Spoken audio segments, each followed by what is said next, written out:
Hi, it's Jera. My passage is Luke chapter 9, verses 28 to 43. In reference to the transfiguration, the bad news for me is Peter, James, and John didn't tell anyone what they had seen.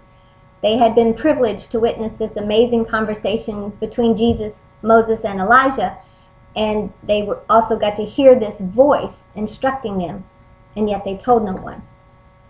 The good news is just the opposite. They had been privileged to witness this encounter. They were trusted and chosen to get to go with Jesus. It was good news that they stayed awake and that they had listened. At the Transfiguration, Peter, James, and John were fighting sleep.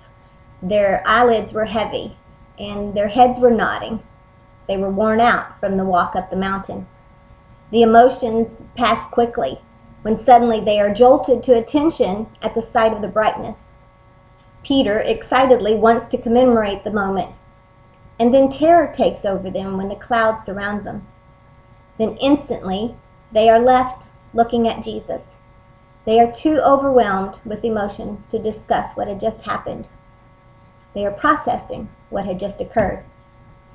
God is confirming his Son, and simultaneously he is equipping Peter, James, and John with the facts for the future. He is allowing them this great honor, so eventually it will be recorded, shared, interpreted, and trusted for years to come. And Jesus, he's being obedient. For this passage, I can only stand in the place of Peter, the eager, over-anxious one. The first question that comes to mind reading this passage involves Moses and Elijah. How did they know it was them? How long did this conversation take? And what did that voice sound like? Was it authoritative and booming, or was it confident and tender? And what were Peter, James, and John thinking? And did Jesus offer any explanation to them? The only area of concern I have for this passage stems from the question just mentioned. How did they know? I wouldn't call it resistance, but it does baffle me. However, it is written in the Holy Scripture, and so I trust it unreservedly. In reference to the demon-possessed boy, the bad news is, of course, the struggle that that boy had to deal with all of his life with the attacks, and then the helplessness on the part of the father. Jesus' words to the disciples was certainly bad news. And no doubt the crowd was fearful of what was happening as the demon dashed the boy to the ground. I recognize part of the good news as the father's faith in Jesus, and of course the victory over the displaced demon, and the healing for the boy and the relief for the father. There was a lesson for the disciples, and also is good news that there was an awareness of God's love, his ability, and its compassion for everyone in the crowd. The crowd is eagerly awaiting to see Jesus and perhaps hear him speak. The Father is pleading his case to the source that he recognized that is able to help. The disciples, perhaps they are like deer caught in the headlights.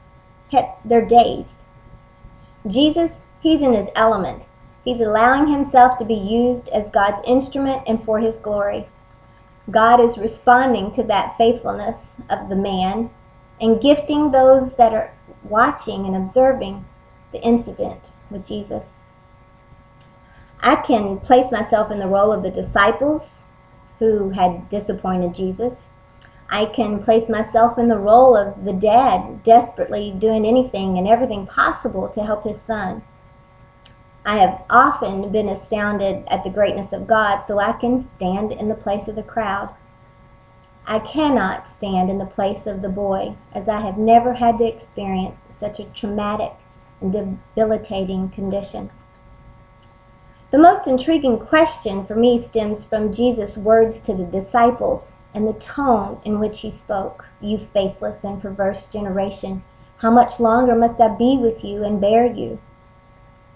In my humanness, I want to sound disgusted and disappointed, but I cannot actually hear Jesus saying it that way. And I am curious about the whereabouts of the boy's mother. Again, I don't feel any resistance toward this part of the passage. I do wonder why the disciples didn't cast out the demon. Often I have wondered, had I been a part of this initial elite group of Jesus followers, how would I have handled certain situations? Naturally, in my mind, I sound much like Peter, confidently spouting my ability and then, again like Peter, failing miserably. Was it pure inability or doubtful insecurity that kept them from helping that boy?